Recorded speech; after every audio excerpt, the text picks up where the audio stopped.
quantum mechanical iceberg. Physics of possibility. Quantum mechanics allows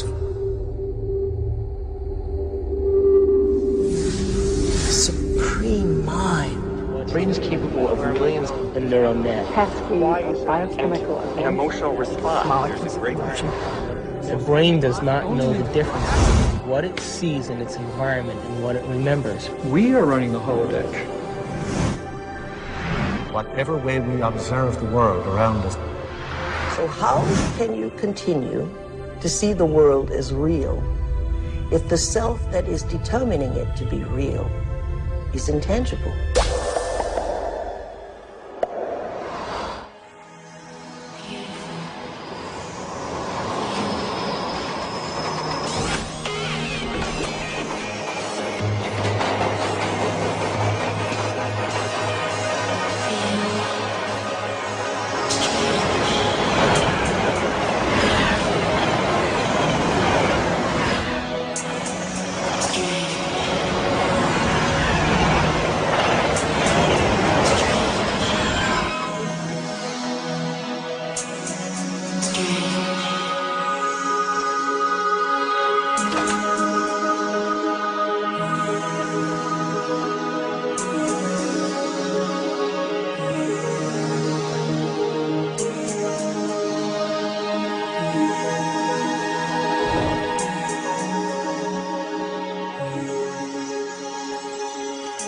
Are all realities existing simultaneously?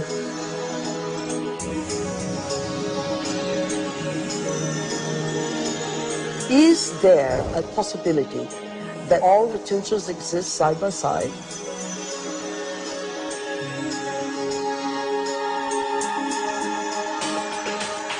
Have you ever seen yourself through the eyes of someone else that you have become?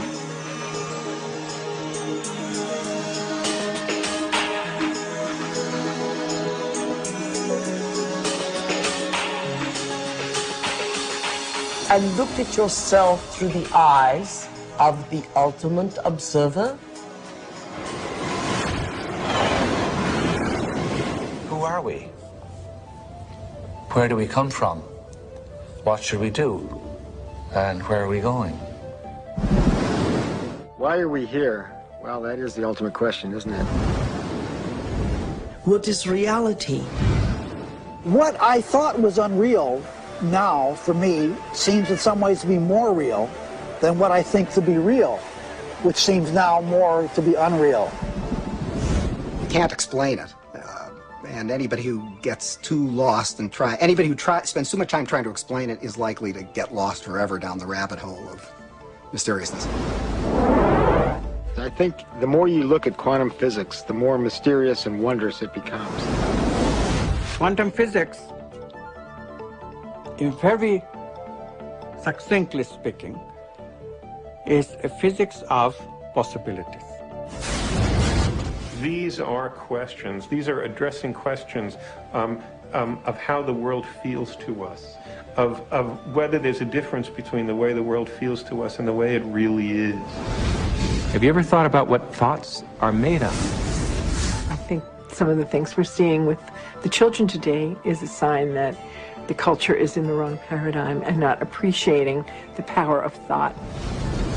Every age, every generation has its built-in assumptions that the world is flat, or that the world is round, etc.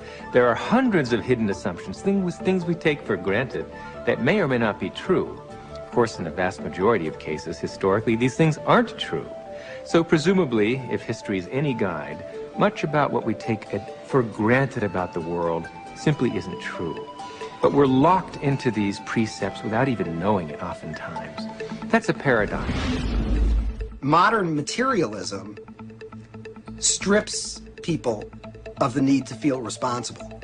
And often enough, so does religion. But I think if you take quantum mechanics seriously enough, it puts the responsibility squarely in your lap, and it doesn't give answers that are clear-cut and comforting. It says, yes, the world is a very big place, it's very mysterious, mechanism is not the answer, but I'm not going to tell you what the answer is. Because you're old enough to Decide for yourself. Is everyone a mystery? Is everyone an enigma? They most certainly are. Asking yourself these deeper questions opens up new ways of being in the world. It brings in a breath of fresh air. It makes life more joyful. The real trick to life is not to be in the know, but be in the mystery.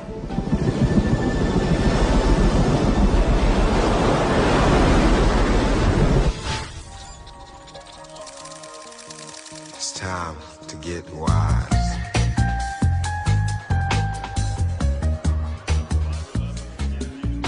Why do we keep recreating the same reality? Why do we keep having the same relationships?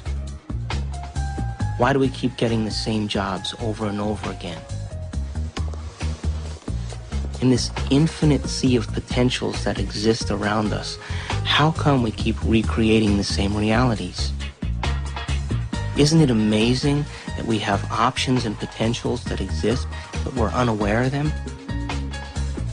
Is it possible that we're so conditioned to our daily lives, so conditioned to the way we create our lives, that we buy the idea that we have no control at all? We've been conditioned to believe that the external world is more real than the internal world. This new model of science says just the opposite. It says what's happening within us will create what's happening outside of us. There's a physical reality that is absolutely rock solid, and yet it only, if you want to put it this way, it only comes into existence when it bumps up against some other piece of physical reality. That other piece may be us, and of course we're partial to those moments. But it doesn't have to be either. It could be just some incidental rock comes flying along and interacts with this fuzzy mass of stuff, and sure enough, it provokes it into a particular state of existence. And there were philosophers in the past that said, look, if I kick a rock and I hurt my toe, that's real. I feel that, it feels real, it's vivid, and that means that it's reality. But it's still an experience, and it's still this person's perception of it being real.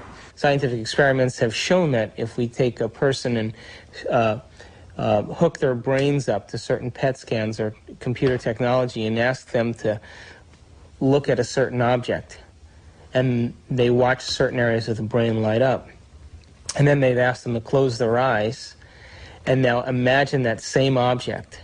And when they imagine that same object, it produced the same areas of the brain to light up as if they were actually visually looking at it. So it caused scientists to back up and ask this question. So who sees then? Does the brain see? Or do the eyes see? And what is reality? Is reality what we're seeing with our brain? Or is reality what we're seeing with our eyes? And the truth is that the brain does not know the difference between what it sees in its environment and what it remembers, because the same specific neural nets are then firing. So then it asks the question, what is reality?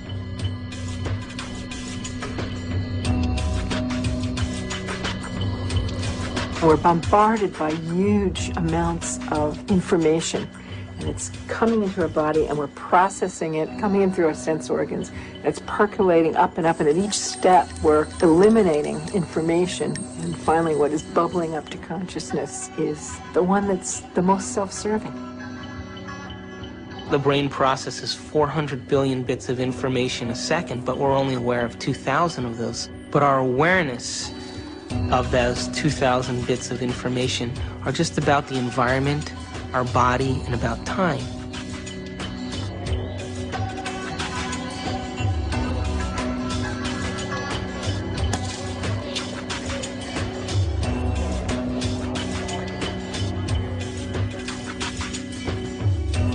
We're living in a world where all we see is the tip of the iceberg. The classical tip of an immense quantum mechanical iceberg. Hey, wow! You got a lot of shots to develop? No. Oh, bummer. Well, I'll catch you later.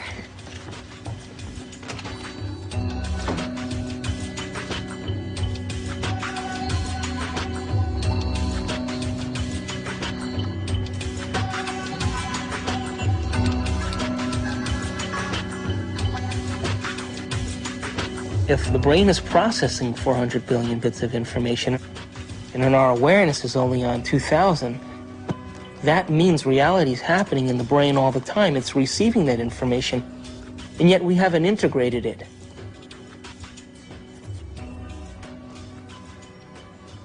The eyes are like the lens, but the tape that's really seeing is the back of the brain. It's called the visual cortex. It's right back here. It's like this camera and it's tape. Did you know that the brain imprints what it has the ability to see? Now, this is important. For example, this camera is seeing a lot more around me than what is here, because it has no objection and no judgment.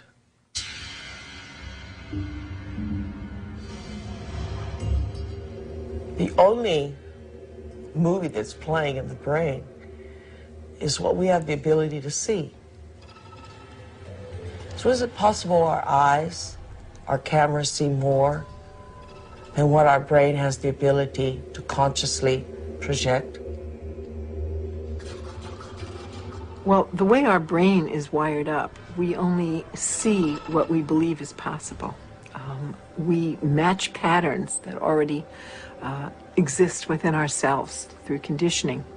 So a wonderful story that I believe is true is that when the Indians, the Native American Indians on the Caribbean islands saw Columbus's ships approaching, they couldn't see them at all because it was so unlike anything they had ever seen before. They couldn't see it. When Columbus's armada landed in the Caribbean, none of the natives were able to see the ships, even though they existed on the horizon. The reason that they never saw the ships was because they had no knowledge in their brains or no experience that clipper ships existed. So the shaman starts to notice that there's ripples out in the ocean, but he sees no ship, but he starts to wonder what's causing the effect. So every day he goes out and looks and looks and looks, and after a period of time, he's able to see the ships. And once he sees the ships, he tells everybody else that ships exist out there because everybody trusted and believed in him. They saw them also.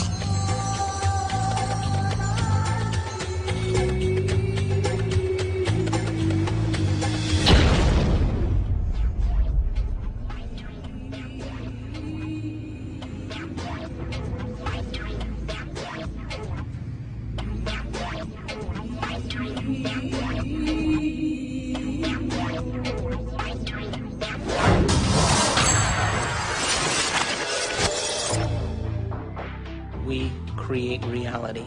We're reality-producing machines. We create the effects of reality all the time. We always perceive something after reflection in the mirror of memory. As far as whether or not we're just living in a big holodeck or not, it's a question that we don't necessarily have a good answer to. I think this is a big philosophical problem that we have to deal with in terms of what science can say about our world, because we are always the observer in science. So we are still always constrained by what is ultimately coming into the human brain that allows us to see and perceive the things that we do. So it is conceivable that all of this really is just a great illusion that we have no way of really getting outside of to see what is really out there. Your brain doesn't know the difference between what's taking place out there and what's taking place in here. There is no out there, independent of what's going on in here.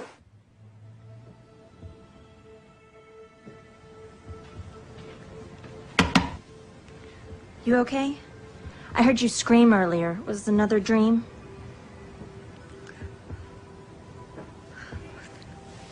You were an Indian, watching Columbus's ship materialize out of thin air. Wow.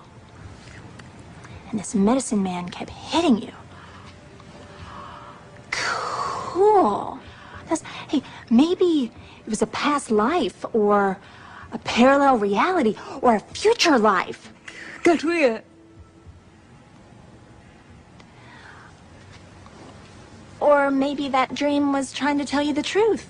I guess it just depends on what you think is real. Maybe you should try different anxiety pills. My pills are fine, okay? Thank you. I have to go get dressed. I hope you feel better, Amanda.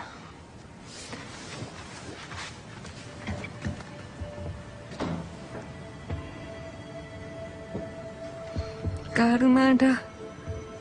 I could be such an asshole.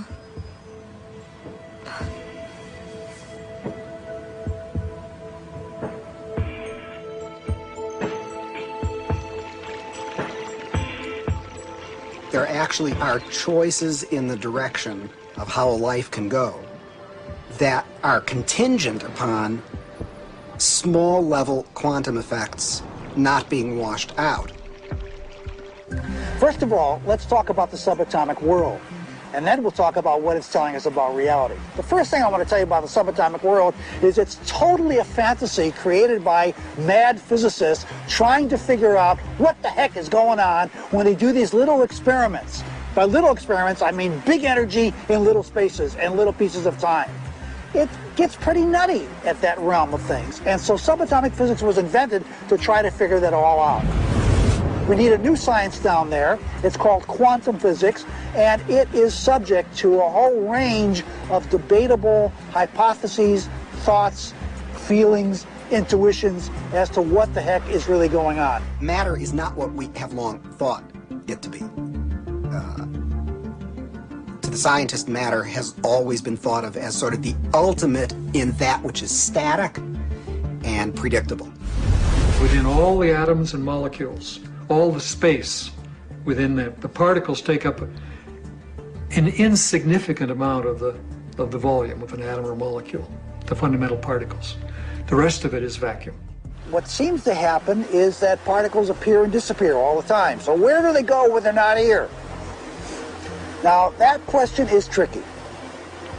I'm going to give you two answers.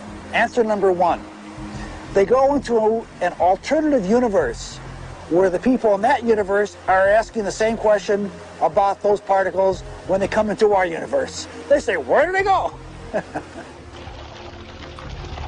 There's a great mystery called the mystery of the direction of time. There's a certain sense in which the fundamental laws of physics that we have don't make any interesting distinction, say, between past and future. For example, it's a puzzle from the standpoint of the fundamental laws of physics. Why we should be able to remember the past and not have the same kind of epistemic access to the future. It's a puzzle from the standpoint of these laws why we should think something like, by acting now, we can affect the future but not the past. These things, that we have a different kind of epistemic access to the past and the future, that we have a different kind of control by acting now over the future than we do over the past. These things are so fundamental to the way we experience the world that that it seems to me not to be curious about them is to be, 3/4 of the way to being dead.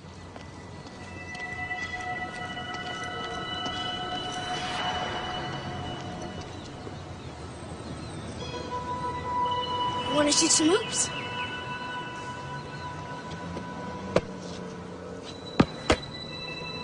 No, you don't have to be like that. Come on and play. Look, he likes you. Don't you have time for a little one-on-one? How long has it been since you played? Come on, you got the ball. Take a shot. No, my lady, not from there. It's out of bounds. Gotta be on the court to be in play.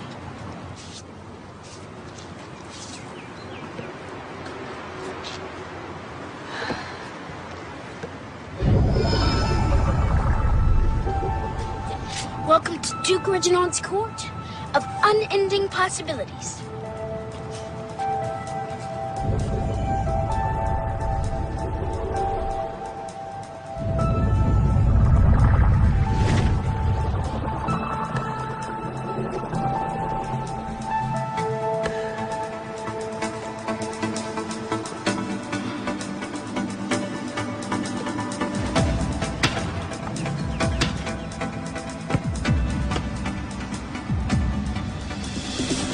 Court rules.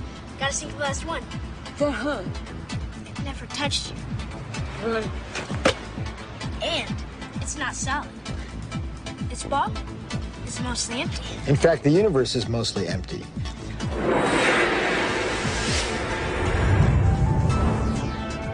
We like to think of space as empty and matter as solid. But in fact, there is essentially nothing to matter whatsoever. It's completely insubstantial. Take a look at an atom. We think of it as a kind of hard ball. Then we say, oh, well, no, not really. It's this little tiny point of really dense matter right at the center, surrounded by a kind of fluffy probability cloud of electrons popping in and out of existence. But then it turns out that that's not even right. Even the nucleus, which we think of as so dense, pops in and out of existence just as readily as the electrons do. The most solid thing you can say about all this insubstantial matter is that it's more like a thought. It's like a concentrated bit of information. What makes up things are not more things, but what makes up things are ideas, concepts, information. And like I said, it never touches.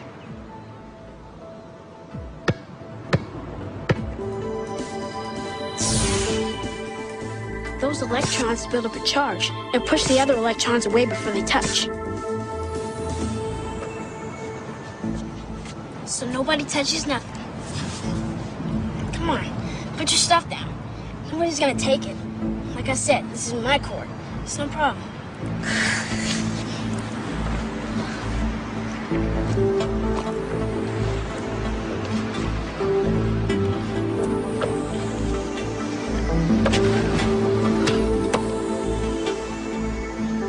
How long has it been?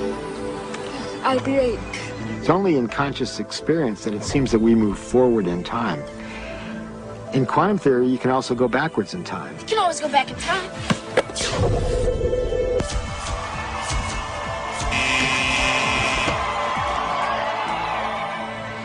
What's the matter? Remember, it's empty. How do you know this yet?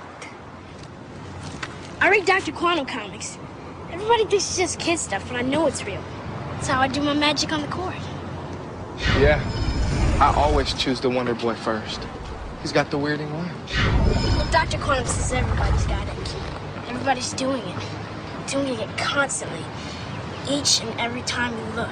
When you ain't looking, it's like a wave. When you are looking, it's like a particle. When you are not looking, there are waves of possibility. When you are looking, then there are particles of experience. A particle, which we think of as a solid thing, really exists in a so-called superposition, a spread out wave of possible locations. And it's in all of those at once. The instant you check on it, it snaps into just one of those possible positions. Quantum superposition implies that a particle can be in two or more places or states simultaneously. And this is a very bizarre concept and one of the hallmarks of the quantum world. Superheroes use superposition, with the world being potential strips of reality, until we choose. Heroes choose what they want, being in many places at once, experiencing many possibilities all at once, and then collapsing on the one. The question is, how far down the rabbit hole do you want to go?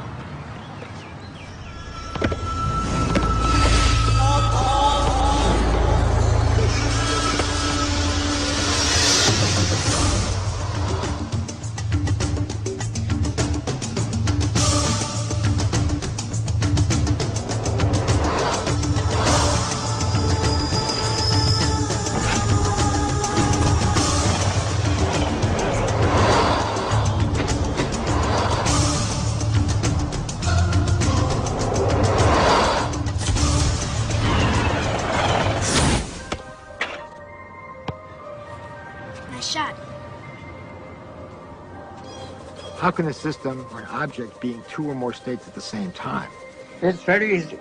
Instead of thinking of things as things, we all have a habit of thinking that everything around us is already a thing, existing without my input, without my choice. You have to banish that kind of thinking. Instead, you really have to recognize that even the material world around us, the chairs, the tables, the rooms, the carpet, camera included, all of these are nothing but possible movements of consciousness. And I'm choosing moment to moment out of those movements to bring my actual experience into manifestation. This is the only radical thinking that you need to do. But it is so radical, it's so difficult, because our tendency is that the world is already out there, independent of my experience. It is not. Quantum physics has been so clear about it. Heisenberg himself, co-discoverer of quantum physics, said atoms are not things. They are only tendencies. So instead of thinking of things, you have to think of possibilities. They're all possibilities of consciousness. You now can see in numerous labs around the United States objects that are large enough to be seen by the naked eye, and they are in two places simultaneously. And you can actually take a photograph of that. Now, I suppose if you showed a photograph, they'd say, oh, great, here's this nice blob of colored light, and I see there's a bit of it over here, and another bit of it. So you got a picture of two dots. What's the big deal? And if so, well, look right in the chamber. You can see it right there. Oh, I see two things there. You say, no, that's not two things. That's one thing. It's the same thing in two places.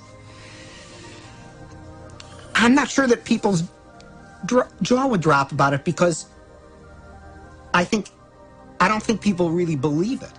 And I don't mean that people say, oh, you're lying, or, oh, the scientists are confused. I think it is so mysterious that you can't even understand how amazing it is. And then furthermore, you've seen Star Trek and whatnot. Beam me up, Scotty. So it all seems sort of, oh, well, what does that really mean? But you've got to really stop and think about what that means, that it's the same object and it's in two places at once. And people tinker in the lab and they get angry about things and they have lunch and they go home and they lead their lives just as though nothing utterly astounding is happening, because, of course, that's how you have to go about it. And yet there is this completely amazing magic sitting right in front of your eyes. Quantum physics calculates only possibilities. But if we accept this, then the question immediately comes, what chooses among these possibilities to bring the actual event of experience? So we immediately see that consciousness must be involved. The observer cannot be ignored. We know what an observer does from a point of view of quantum physics, but we don't know who or what the observer actually is. Doesn't mean we haven't tried to find an answer. We've looked. We've gone inside of your head. We've gone into every orifice you have to find something called an observer, and there's nobody home. There's nobody in the brain. There's nobody in the cortical regions of the brain. There's nobody in the subcortical regions or the limbic regions of the brain. There's nobody there called an observer. And yet we all had this experience of being something called an observer, observing the world out there. Is this the observer, and which is so intricate to understanding the wacky, weird world of quantum particles and how they react? Is this, then, the observer? In my modeling, the observer is the spirit inside the four-layered bio-body suit. And so it's like the ghost in the machine. It is the consciousness that's driving the vehicle. And it is observing the surround. The four layers of the bio-body suit have all kinds of sensory systems to pick up signatures from the surround.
Washington, D.C., the so-called murder capital of the world, there was a big experiment in the summer of 1993 where 4,000 volunteers came from 100 countries to collectively meditate for long periods of time throughout the day. It was predicted in advance that with such a sized group, you'd have a 25% drop in violent crime, as defined by the FBI, in Washington that summer. Well, the chief of police went on television saying that, look, it's going to take 2 feet of snow to reduce crime by 25% in Washington, D.C. this summer. But by the end, the police department became a collaborator and author of this study because the results, in fact, showed a 25% drop in violent crime in Washington, D.C., which we could predict on the basis of 48 previous studies that had already been done on a smaller scale. This leads naturally to wonder, are people affecting the world of reality that they see? You betcha they are. Every single one of us affects the reality that we see, even if we try to hide from that and play victim. We all are doing it.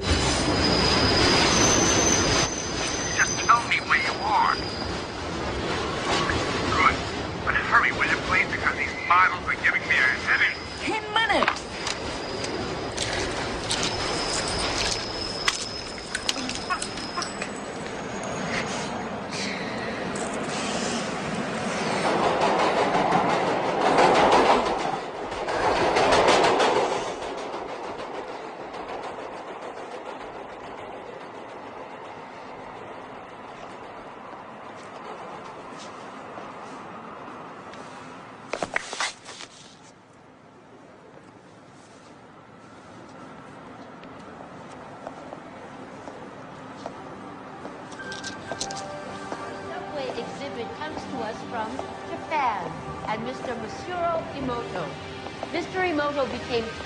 Interested in the molecular structure of water and what affects it.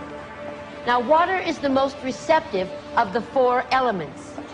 Mr. Emoto thought perhaps it would respond to non-physical events. So he set up a series of studies, applied mental stimuli, and photographed it with a dark field microscope. This first picture is a picture of water from the Fujiwara Dam.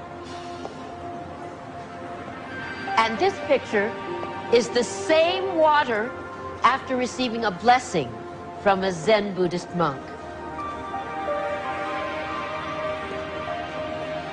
Now, in this next series of pictures, Mr. Emoto printed out words, taped them to bottles of distilled water, and left them out overnight.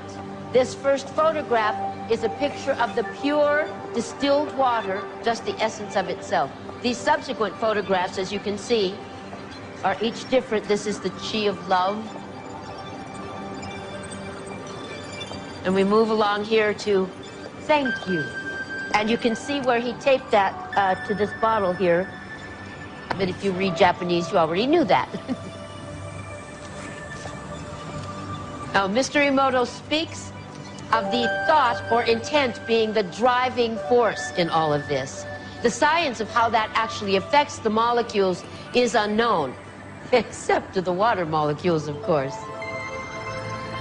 And it's really fascinating when you keep in mind that 90% of our bodies are water.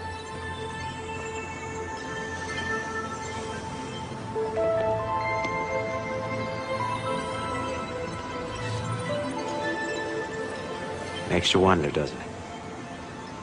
If thoughts can do that to water, imagine what our thoughts can do to us.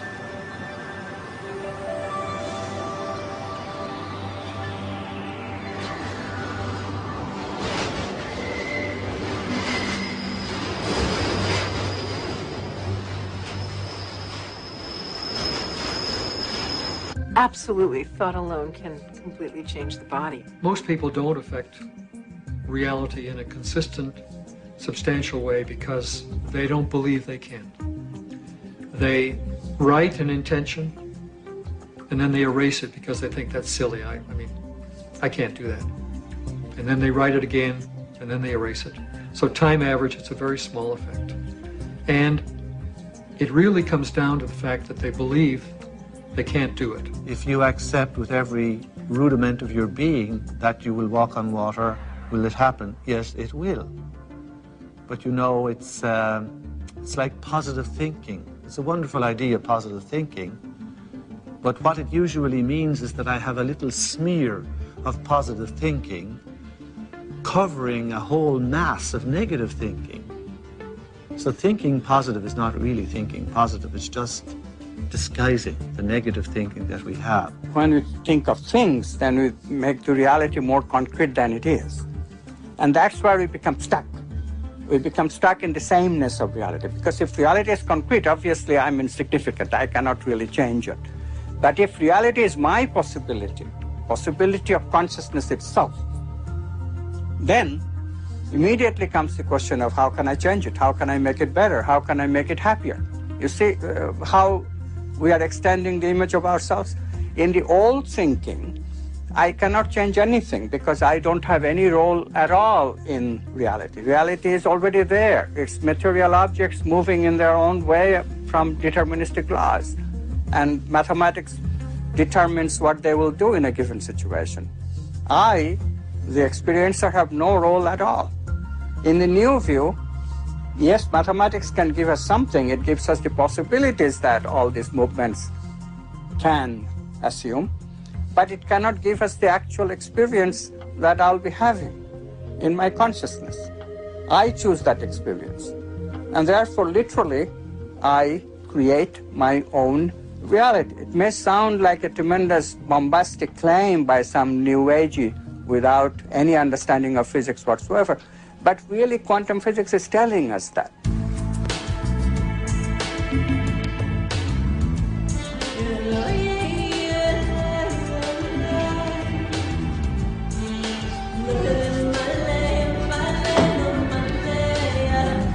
Hey, how was the shoot?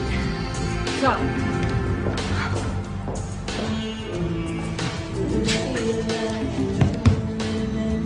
Your boss called. He's worried about you.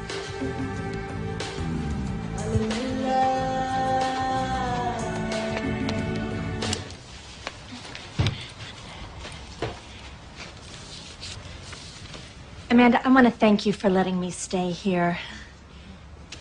I know I'm a bit much sometimes and that it's been tough after Bob and all.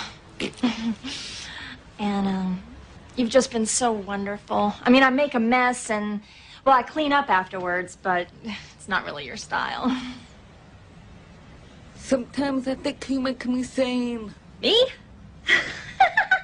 The day I make someone sane, they're in trouble. Anyway, I made you something as a thank you gift.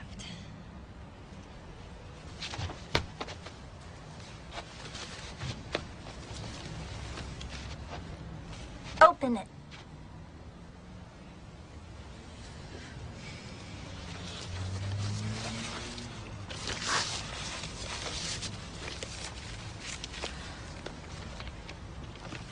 I went through your pictures and picked my favorite ones.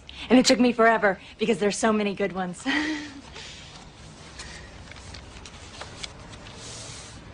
This. That's for all the wonderful photos you will be taking.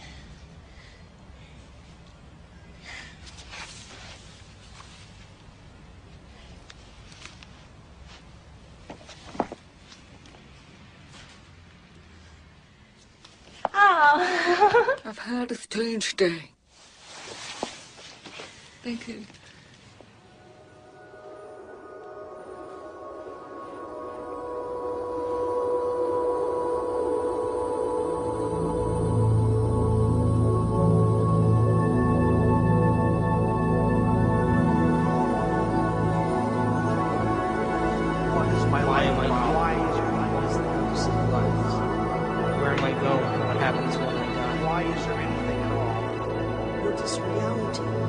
It makes you wonder, doesn't it? If thoughts can do that to water, imagine what our thoughts can do to us. Reality ultimately comes down to our experience. Have you ever thought about what thoughts are made of? Is there a substance of thought? I guess it just depends on what you think is real. The world being possible timelines of reality. Until we choose. Are all realities in the quantum field existing simultaneously? I definitely think addiction is something really something that you can't stop. There literally are different worlds in which we live. There's the macroscopic world that we see. There's the world of our cells. There's the world of our atoms. There's the world of our nuclei. These are each totally different worlds. They have their own language. They have their own mathematics. They're not just smaller. Each is totally different. But they're complementary. Because I am my atoms. But I am also my cells. I'm also my macroscopic physiology. It's all true. They're just different levels of truth. The deepest level of truth uncovered by science and by philosophy is the fundamental truth of unity. At that deepest subnuclear level of our reality, you and I are literally one.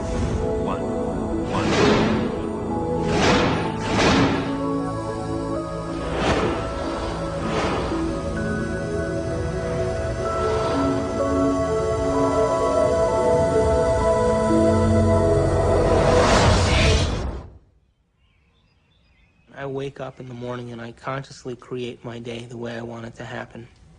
Now, sometimes,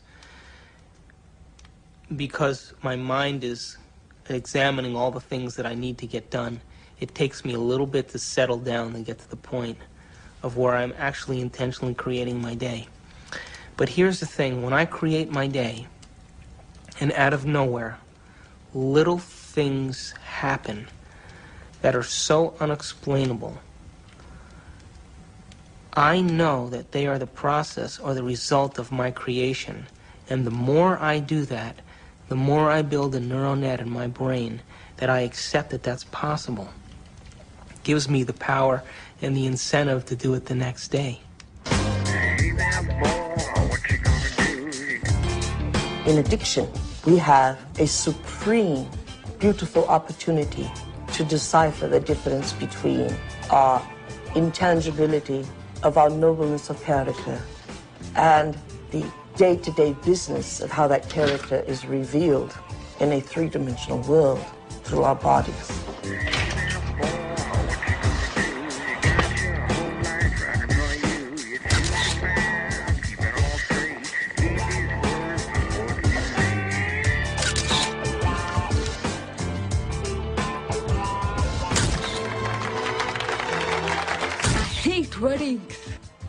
And what we will learn is that addiction is the feeling of a chemical rush that is cascaded through the bodies through a whole assortment of glands and ductless glands and through the spinal fluid, a feeling that some would call a sexual fantasy. It only takes one sexual fantasy for a man to have a hard-on. In other words, it only takes one thought here for a man to have an erection in his member. And yet, there was nothing outside of him that gave him that. It was what was within him that gave him that. Oh, hey, Amanda, I didn't know you were there. Guilty. Awake. Come on, blink. This is a good assignment, if you'd see it that way. What to see? I do.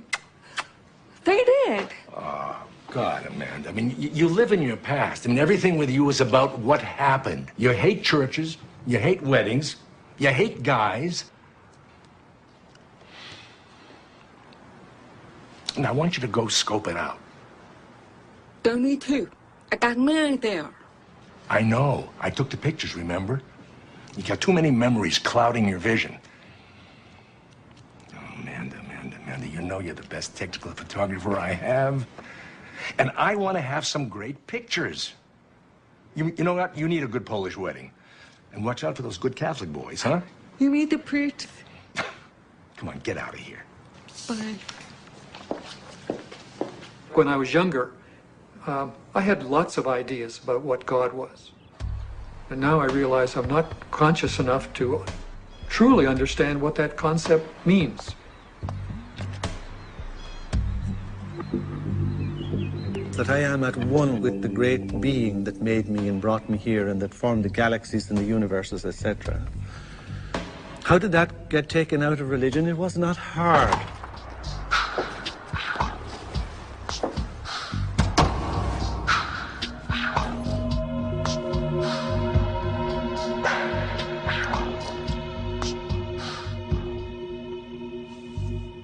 Most of the problems that religion and the various philosophical movements down through the centuries have produced have been errors because that's where they started. That God is a distinct, separate being from us, to whom I must offer worship, whom I must cultivate, humor, please, and hope to attain a reward from at the very end of my life. That is not what God is. That is a blasphemy. God is such a broad thing, some parts of which, most of the parts of which that are associated with organized religion is something that I sort of recoil at and something that I think has done a lot of harm to the world, done harm to women, done harm to oppressed peoples, done harm to the World Trade Center.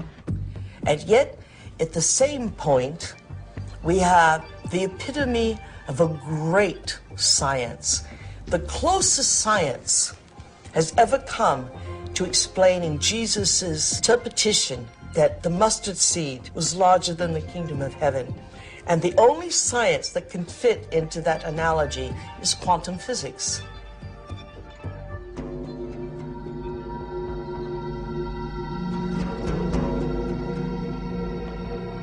Now, we have great technology, from anti-gravity magnets and magnetic fields of zero-point energy. We have all that, and we still have this ugly, superstitious, backwater concept of God.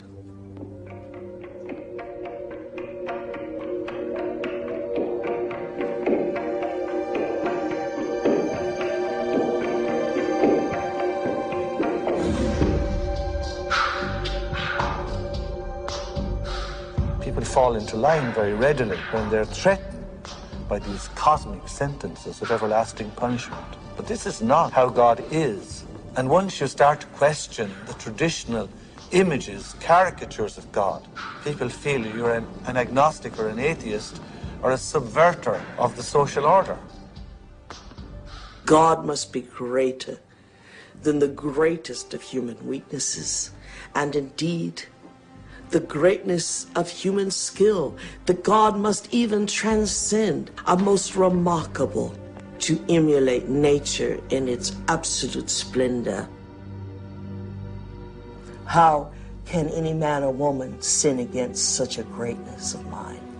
How can any one little carbon unit on Earth, in the backwaters of, indeed, the Milky Way, the boondocks, betray God Almighty?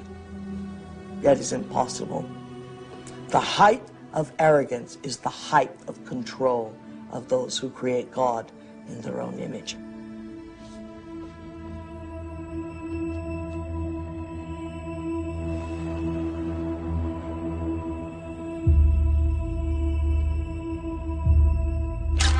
I now present to you Mr. and Mrs. Richard Buck Filipowski.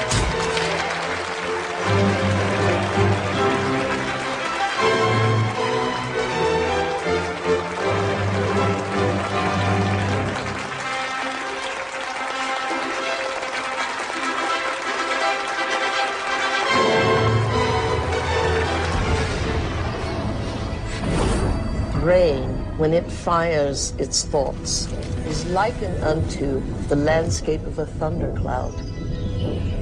And the synaptic cleft is the sky between the storm and the earth receptor site. And you see this foreboding dark cloud boiling in the sky. And you see electrical impulses moving through it, veins of electric light, and then you see it hit the ground. brain looks like a thunderstorm when it is presenting a coherent thought.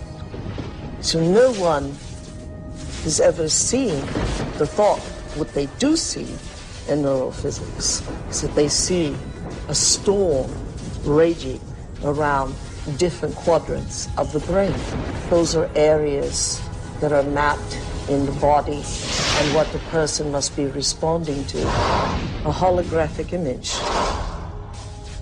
Rage, murder, hate, compassion, love. The brain does not know the difference between what it sees in its environment and what it remembers, because the same specific neural nets are then firing. The brain is made up of tiny nerve cells called neurons. These neurons have tiny branches that reach out and connect to other neurons to form a neural net. Each place where they connect is integrated into a thought or a memory. Now, the brain builds up all its concepts by the law of associative memory. For example, ideas, thoughts, and feelings are all constructed and interconnected in this neural net, and all have a possible relationship with one another. The concept and the feeling of love, for instance, is stored in this vast neural net. But we build the concept of love from many other different ideas. Some people have love connected to disappointment. When they think about love, they experience the memory of pain, sorrow, anger, and even rage. Rage may be linked to hurt, which may be linked to a specific person, which then is connected back to love. We build up models of how we see the world outside of us. And the more information that we have, the more we refine our model one way or another. And what we ultimately do is tell ourselves a story about what the outside world is. Any information that we process, any information that we take in from the environment is always colored by the experiences that we've had and an emotional response that we're having to what we're bringing in. Who is in the driver's seat when we control our emotions or we respond to our emotions? We know physiologically that nerve cells that fire together wire together. If you practice something over and over again, those nerve cells have a long-term relationship. If you get angry on a daily basis, if you get frustrated on a daily basis, if you suffer on a daily basis, if you give reasons for the victimization in your life, you're rewiring and reintegrating that neural net on a daily basis, and that neural net now has a long-term relationship with all those other nerve cells called an identity. We also know that nerve cells that don't fire together no longer wire together. They lose their long-term relationship because every time we interrupt the thought process that produces a chemical response in the body, every time we interrupt it, those nerve cells that are connected to each other start breaking the long-term relationship. When we start interrupting and observing, not by stimulus and response and that automatic reaction, but by observing the effects it takes, then we are no longer the body, mind, conscious, emotional person that's responding to its environment as if it is automatic.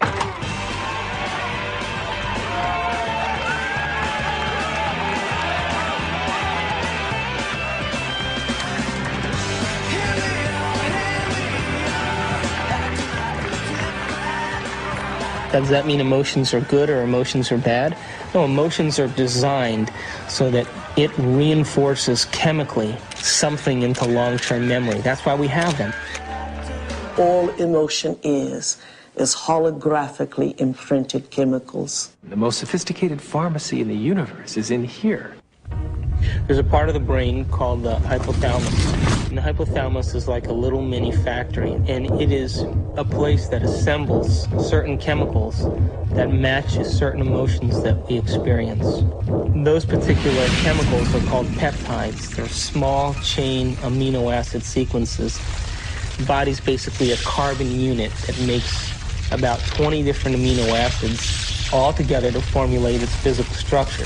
The body is a protein-producing machine. In the hypothalamus, we take small chain proteins called peptides, and we assemble them into certain neuropeptides or neurohormones that match the emotional states that we experience on a daily basis.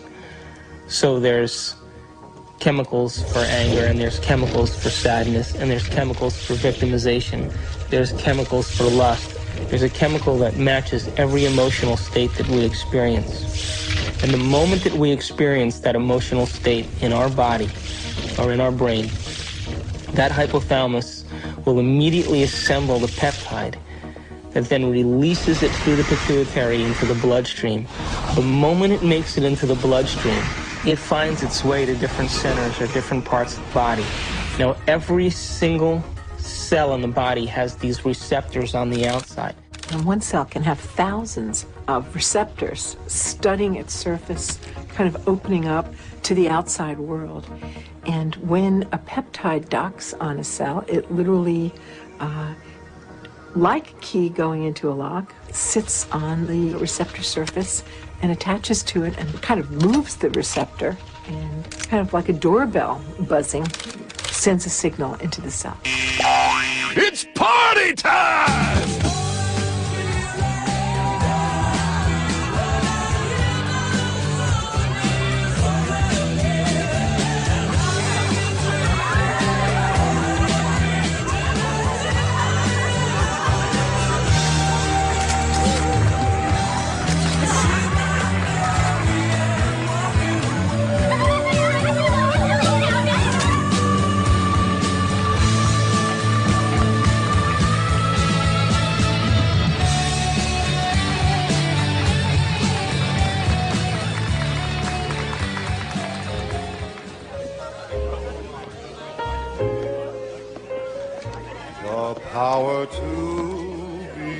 What happens in adulthood is that most of us who've had our glitches along the way are operating in an emotionally detached place, or we're operating as if today were yesterday. What is it? Mixed.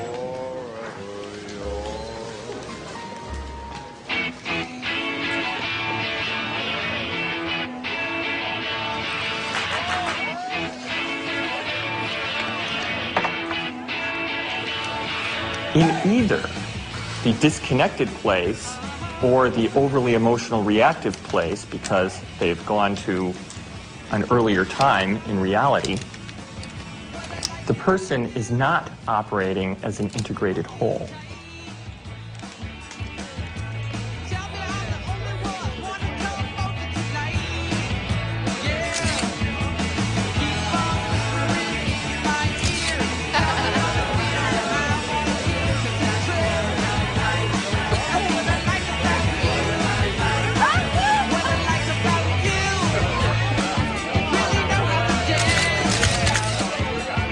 Along the outside of the cell are these billions of receptor sites that are really just receivers of incoming information. A receptor that has a peptide sitting in it changes the cell in many ways. It sets off a whole cascade of biochemical events, some of which wind up with changes in the actual nucleus of the cell. Hi, when I grew up, I want to become a photographer just like you. Oh. Got any tips? Take lots of pictures. Thanks. Each cell is definitely alive, and each cell has a consciousness, particularly if we define consciousness as the point of view of an observer. There is always the perspective of the cell. 2 years later!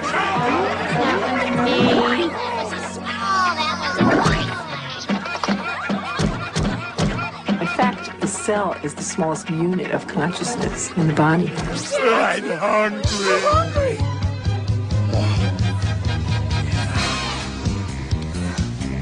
Oh yeah! We've commandeered an entire serving planet!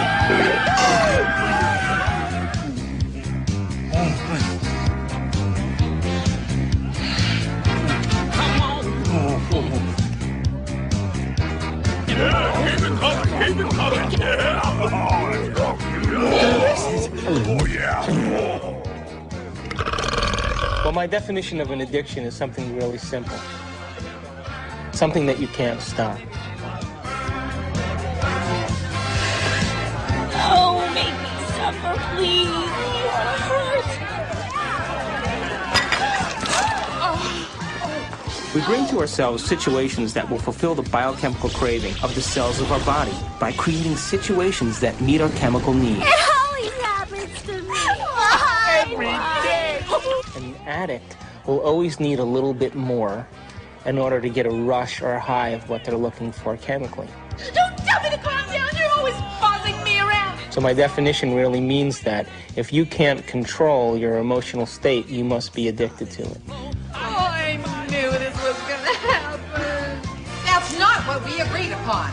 You're not going to screw me. Why don't you read the contract, You dear? won't do anything about it, so I No, will. no, ma'am. Don't dip your half-eaten shrimp back into the cocktail sauce. Screw you and your health codes. I am the bride's sister.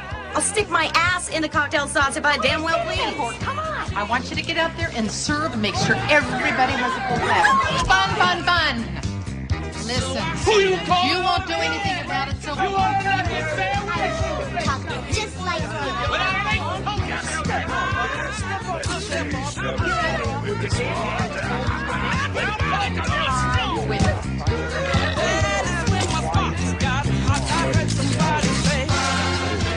What is reality? How does know your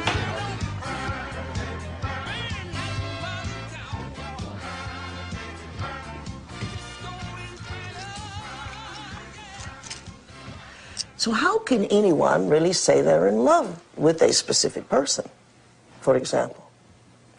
They're only in love with the anticipation of the emotions they're addicted to. Because the same person could fall out of favor the next week by not complying.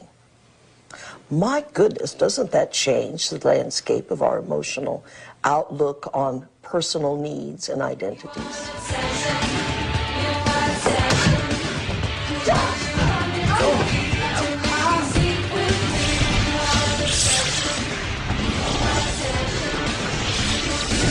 Oh, yeah. Come here.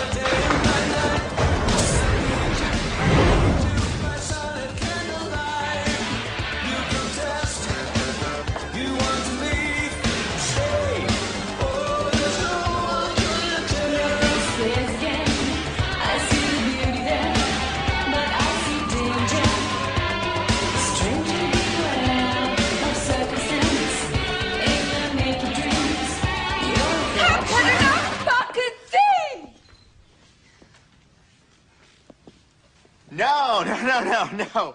You got the punchline wrong. It's a photographer's joke. Go on about your music.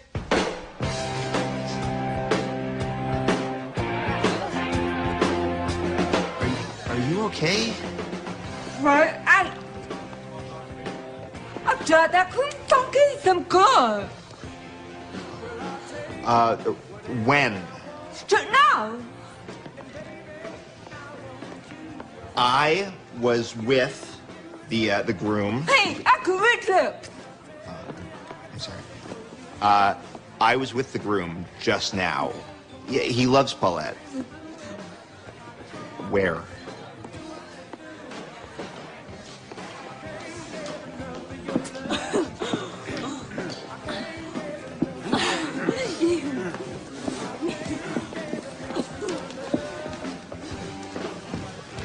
Polacks, they all look the same in a tux.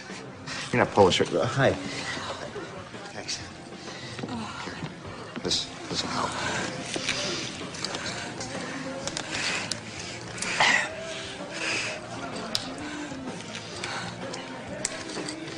Oh, thank you. No problem. That was in my mouth. Forget it.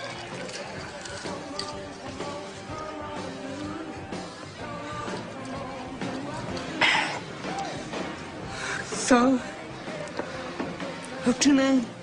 Elliot. Hi. Yeah. It's, I'm Amanda.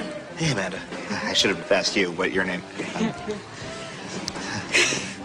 You photograph a lot of weddings? I hate it. I'm doing the thing again with my hands. I'm sorry. We are emotions, and emotions are us.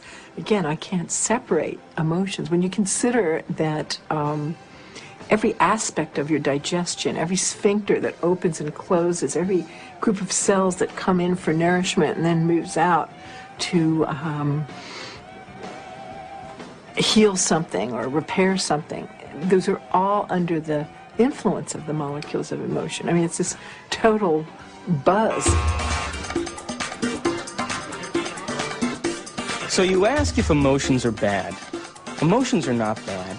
They're life. They color the richness of our experience. It's our addiction that's the problem. The thing that most people don't realize is that when they understand that they are addicted to emotions... Another drink? It's not just psychological. It's biochemical. Think about this. Heroin uses the same receptor mechanisms on the cells that our emotional chemicals use. It's easy to see then that if we can be addicted to heroin, then we can be addicted to any neuropeptide, any emotion. To the groom! To the groom. Woo!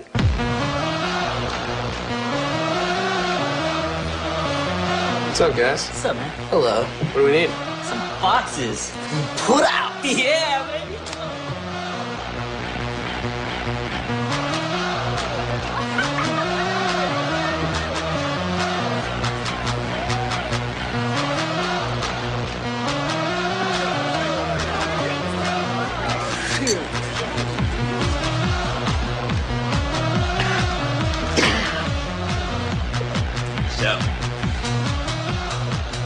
The relevant search command that's going on is related to finding a certain emotional state.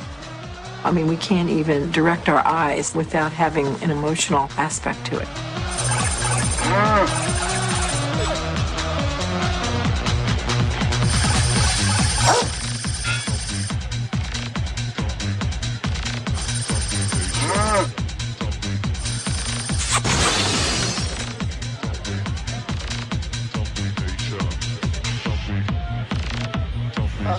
Oh, gosh.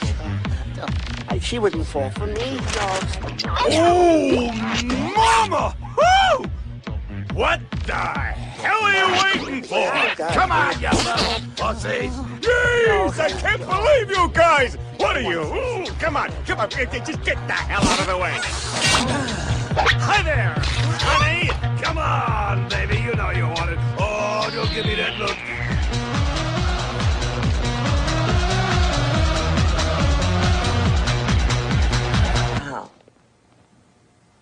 What about people who are addicted to sex?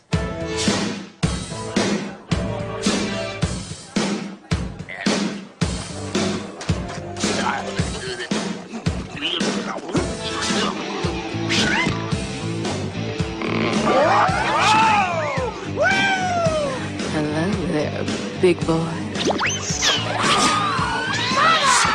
Is there a rocket in your pocket, or are you just happy to see me?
That's equipment, all right?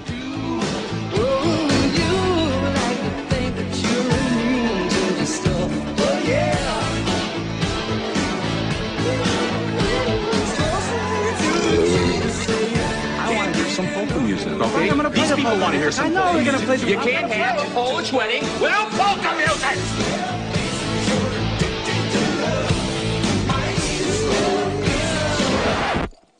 No, would you leave it alone? Keep your fucking hands... How can you have a Polish wedding without any fucking Polish music? Keep your fucking hands off my equipment, man!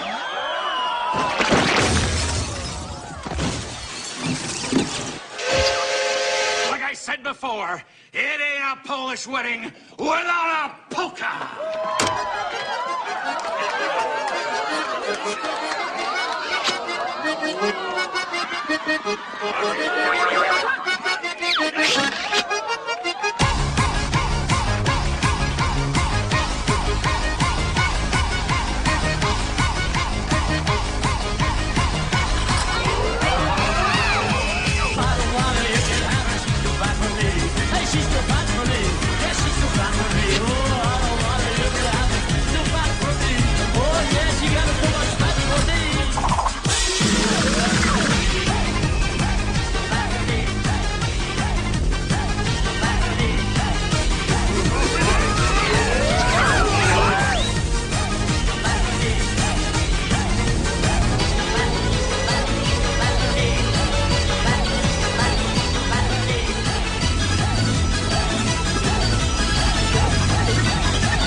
You'll find some old shoes,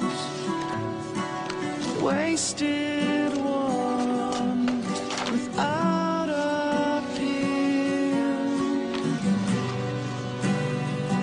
Where we go from here?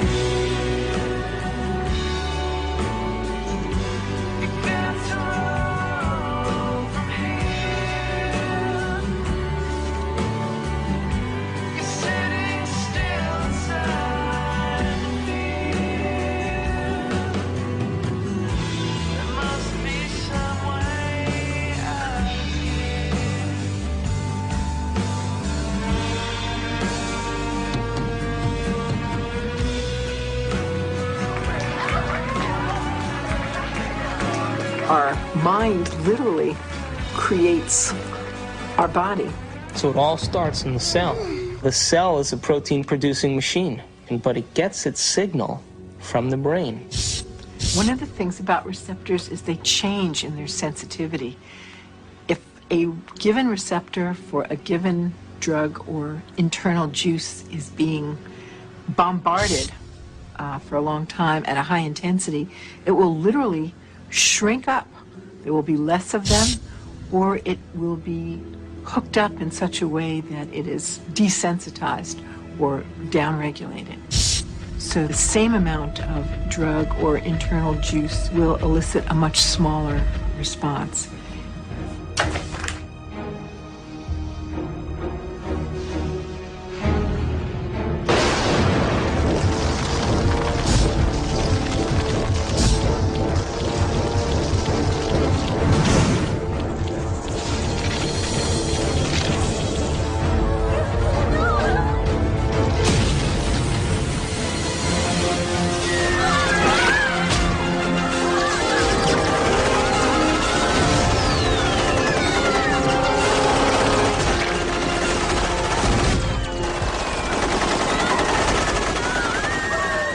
If we're bombarding the cell with the same attitude and the same chemistry over and over again on a daily basis, when that cell finally decides to divide, when it produces a sister cell or a daughter cell, that next cell will have more receptor sites for those particular emotional neuropeptides and less receptor sites for vitamins, minerals, nutrients, fluid exchange, or even the release of waste products or toxins.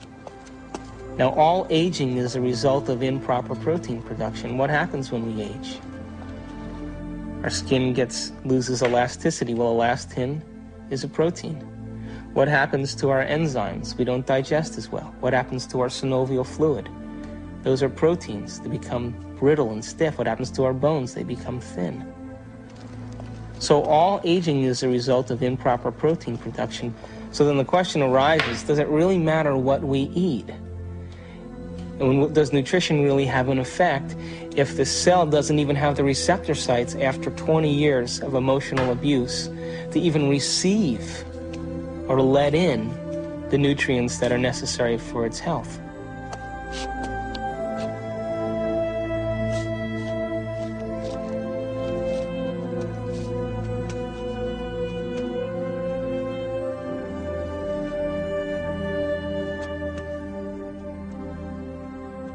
Okay, guys, it's time for a course correction on our trajectory along the path of our adventure.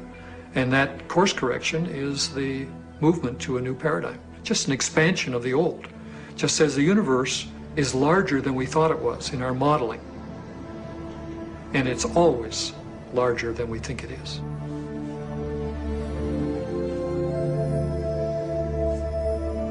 I hate you.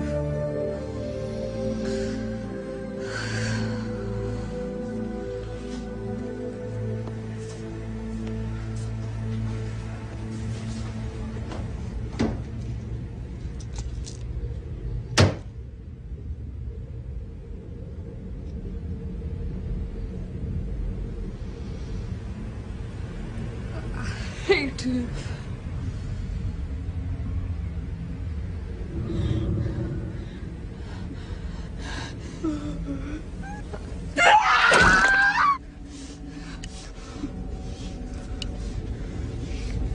You get it? You're fat! Look at you! You're fat! You're ugly! You're worth nothing! You get it all! I hate you!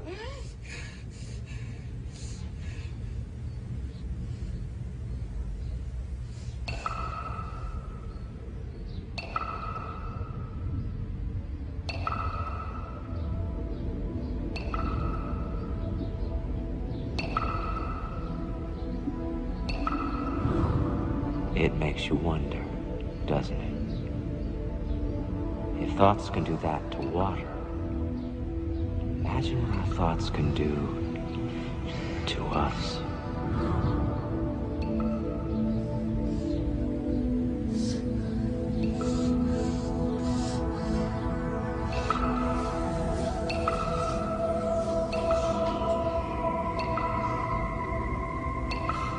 No one has ever came along and ever given you sufficient, intelligent knowledge about your beautiful self, how you work from the inside out. Why do you have addictions? Because you have nothing better. You have dreamt of nothing better because no one has ever taught you how to dream better.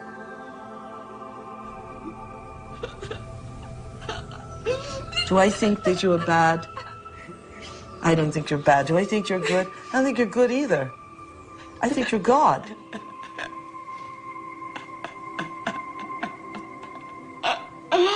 In general, the field of psychiatry really doesn't allow for enough freedom of action on people's part, meaning an awful lot of problems, not all of them to be sure, but an awful lot of problems that get labeled as psychological problems really amount to people making rotten choices. And they ought to be instructed to make different ones. Can I? Wow. Borrow some toothpaste?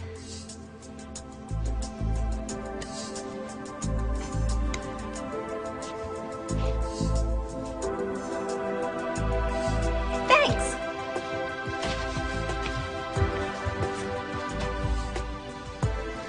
When I talk about we disappearing, I don't mean that we physically disappear. What I mean is that we move out of the area of the brain that has to do with our personality, that has to do with our association to people, our association to places, our association to things and times and events.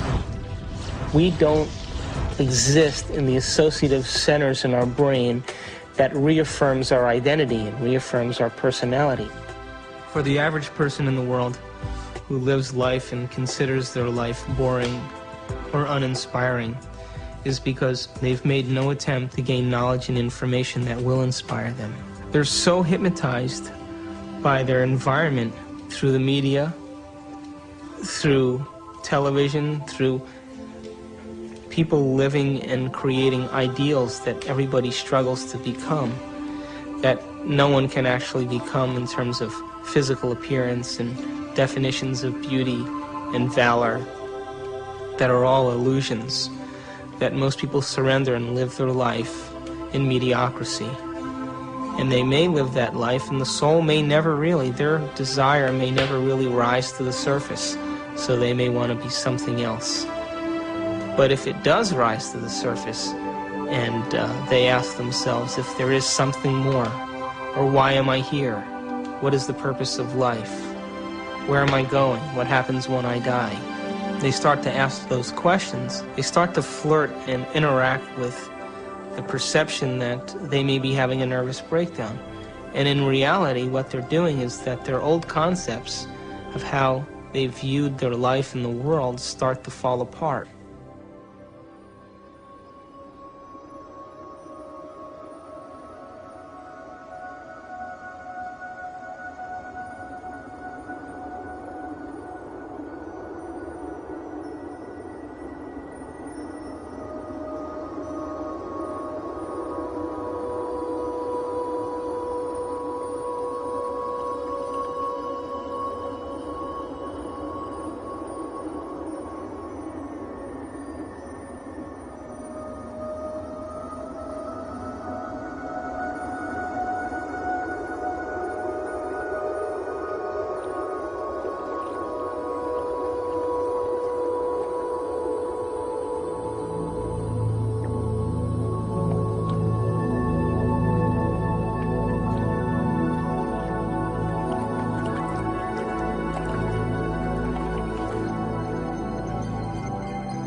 We're in completely new territory in our brain. And because we're in completely new territory, we're rewiring the brain, literally reconnecting to a new concept. Then ultimately, it changes us from the inside out. If I change my mind, will I change my choices? If I change my choices, will my life change? Why can't I change? What am I addicted to? What will I lose that I'm chemically attached to? And what person, place, thing, time, or event that I'm chemically attached to that I don't want to lose because I may have to experience the chemical withdrawal from that? Hence the human drama.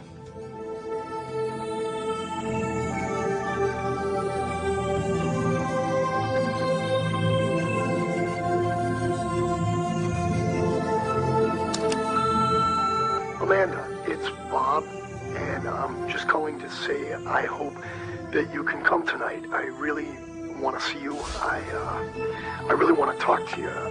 I know we can work things out.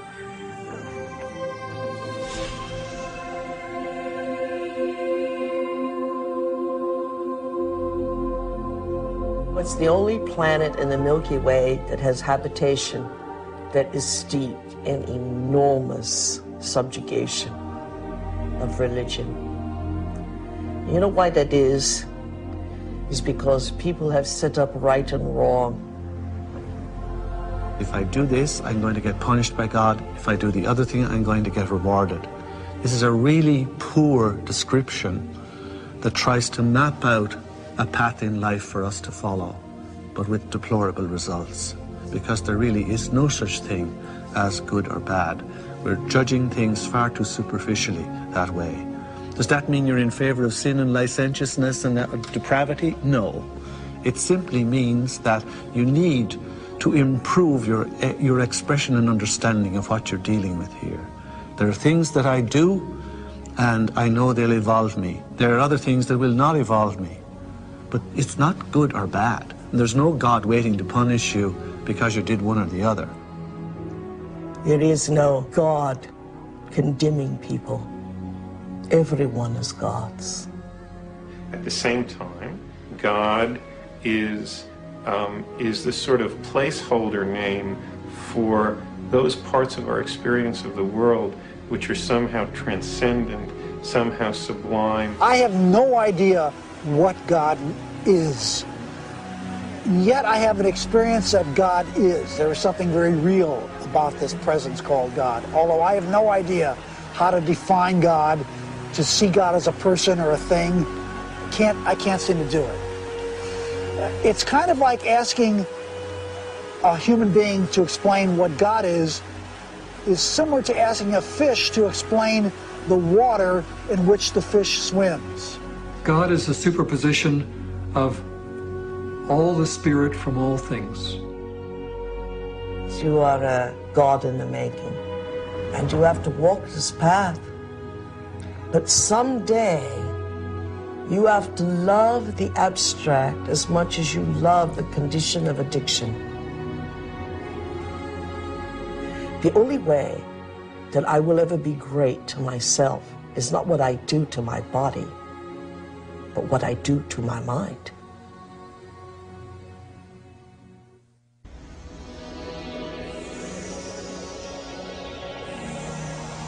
So if we're consciously designing our destiny, and if we're consciously, from a spiritual standpoint, throwing in with the idea that our thoughts can affect our reality or affect our life, because reality equals life, then I have this little pact that I have when I create my day.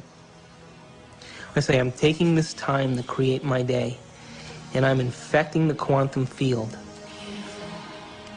Now, if is in fact the observers watching me the whole time that I'm doing this, and there is a spiritual aspect to myself, then show me a sign today that you paid attention to any one of these things that I created, and bring them in a way that I won't expect.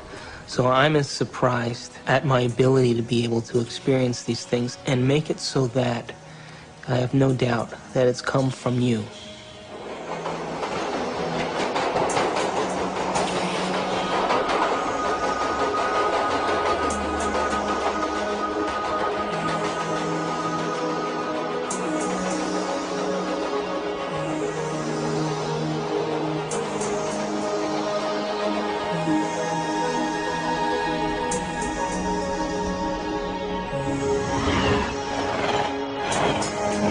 The brain is capable of millions of different things that people just really should learn that how incredible they actually are and how incredible their minds actually are. And that not only do they have this unbelievable thing within their head that can do so many things for them and can help us learn and can actually change and adapt, and it can make us something better than what we actually are, and it can actually help us to transcend ourselves. That there may be some way that it can actually take us to a higher level of our existence where we can actually understand the world in a deeper way, where we can understand our relationship to things and people in a deeper way, and we can ultimately make more meaning for ourselves in our world. We can show that there's a spiritual part of our brain, but it's a part that we all can have access to, and it's something that we can all do.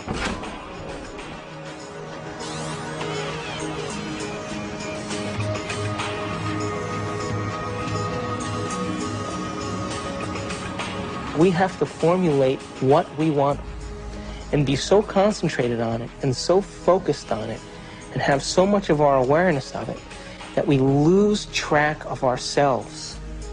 We lose track of time. We lose track of our identity. And the moment we become so involved in that experience that we lose track of ourselves, we lose track of time, that picture is the only picture that's real. And everybody's had that experience when they've made up their mind that they've wanted something. That's quantum physics in action. That's manifesting reality. That's the observer in full effect. Your consciousness influences others around you. It influences material properties. It influences your future. You are co-creating your future.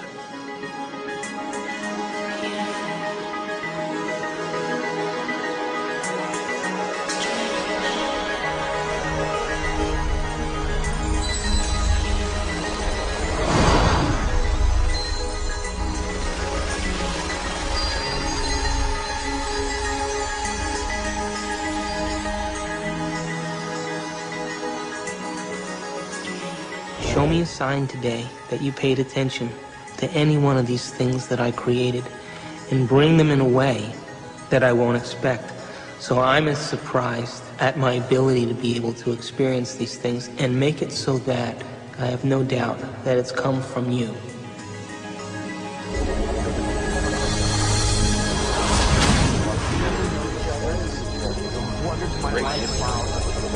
Consciousness is related to something fundamental.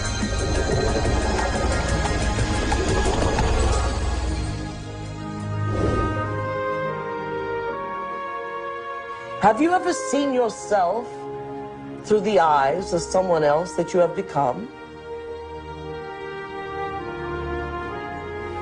What an initiation.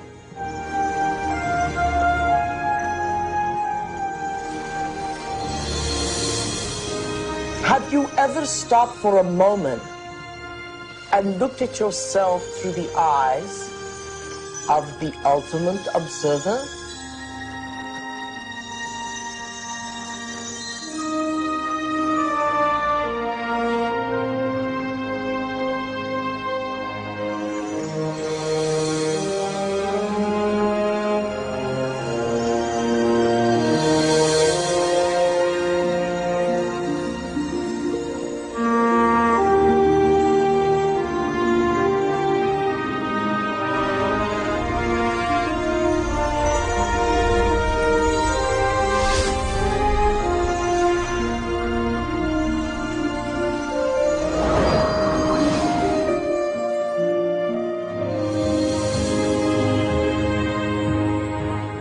I am much more than I think I am. I can be much more even than that.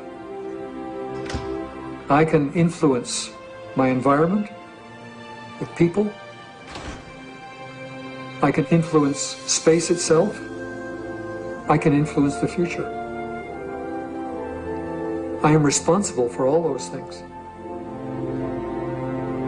I and the surround are not separate. They're part of one. I'm connected to it all. I'm not alone.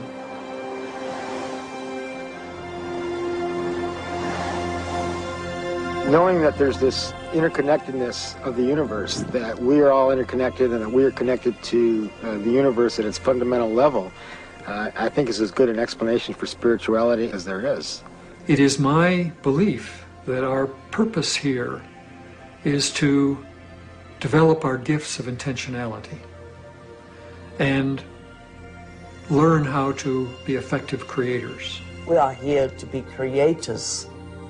We are here to infiltrate space with ideas and mansions of thought. We are here to make something of this life.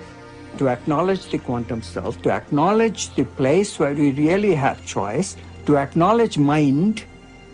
When that shift, our perspective takes place, we say that somebody has been enlightened.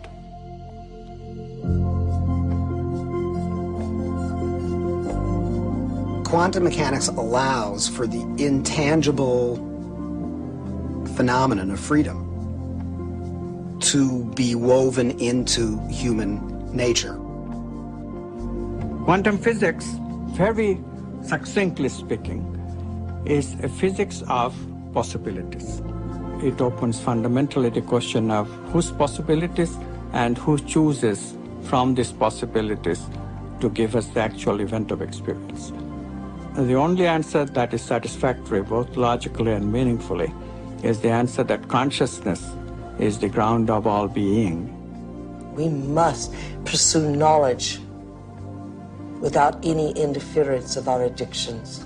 And if we can do that, we will manifest knowledge in reality, and our bodies will experience it in new ways, in new chemistry, in new holograms, new elsewheres of thought, beyond our wildest dreams. All of us one day will reach the level of the avatars that we have read about in history, the Buddhas and the Jesus. Welcome to the kingdom of heaven, without judgment, without hate, without testing, without anything. That we simply are has allowed this reality we call real, from the power of intangibility, to pull out of inertness action, chaos, and hold it into its form, and we call it matter.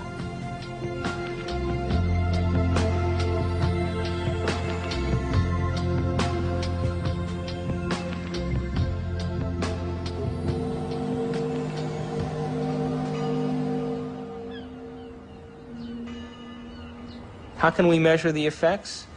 We get to live our life and see then if somewhere in our lives something's changed. And then if it has changed, we become the scientists to our life, which is the whole reason why we're here.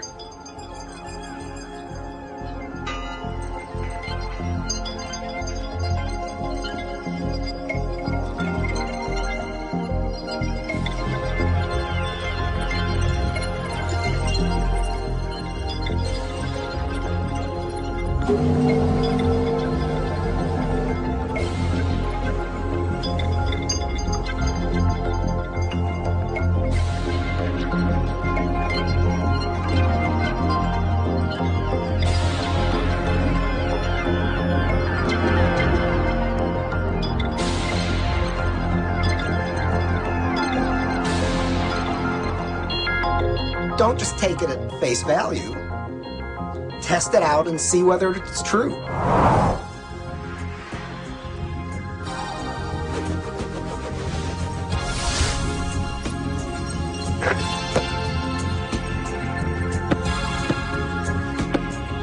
Hey, you're back. I'm back. So you never answered my question. What question? How far down the rabbit hole do you want to go?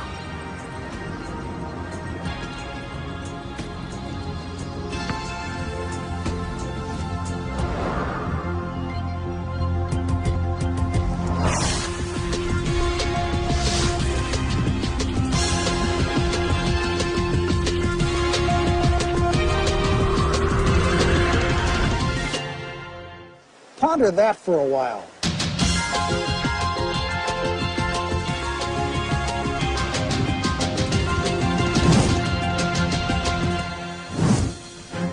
My name's David Albert.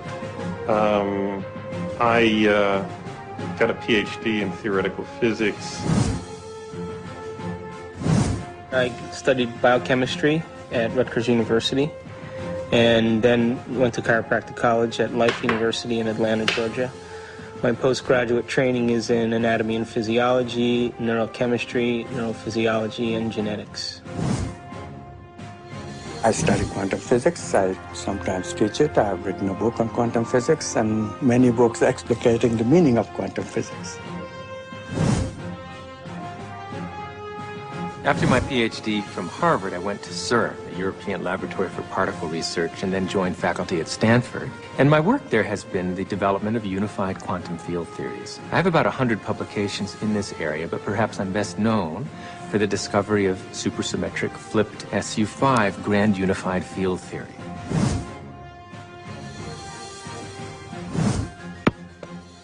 I make my living as an anesthesiologist, and every day as I put my patients to sleep, I kind of wonder where they go and why they're there in the first place. And that's one of the reasons that attracted me to anesthesia and the study of consciousness.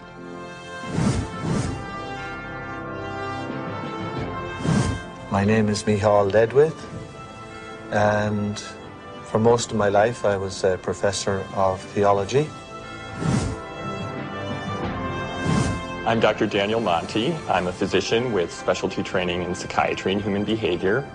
I'm on the full-time faculty at the Jefferson Medical College.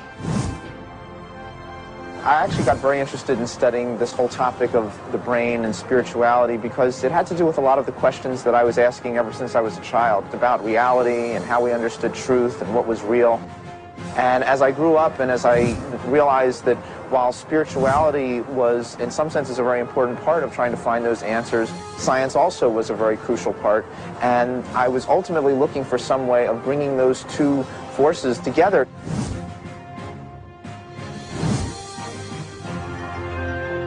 Well, my name is Candace Pert, and I'm a professor at Georgetown in the medical school. Here we are actually filming great thinkers. Everyone in this room is a great thinker. Now that we got them thinking, that's always a trick, isn't it? I should make it clear that I'm a graduate student in physics. I'm not a full-fledged theoretical physicist yet. But if fortune smiles on me and I continue to work like a dog on my problem sets and exams and whatnot, eventually what I hope to do with this is to apply fundamental quantum theory to quantum information processing. So I decided, well, if I gave up being department chairman, and if I gave up all my professional committees, and I gave up all my government committees, I would have a block of time that I could put to work. Of course, I give up all my power positions, but you have to sacrifice something. I had to keep my day job because my family needed to be fed.